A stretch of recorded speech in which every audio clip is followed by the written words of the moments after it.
Жауларым мені Мыстан ханым деп атайды. Ал сендердің балаларың кедергі жасап жүр. Ол бала ғой. Мен де солай ойлаған. Қабете жоғалыңдар. Менің ата-анама тиісуші болма.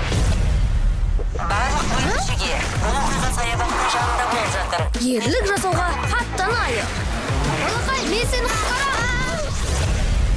Қорқпаңыз, сіз қауіпсіз жердесіз. Қайдағы қауіпсіз жер? Арқамды ауырттың ғой. Орныңнан қозғалма, паразит. О, Сұғым ағай. Бақ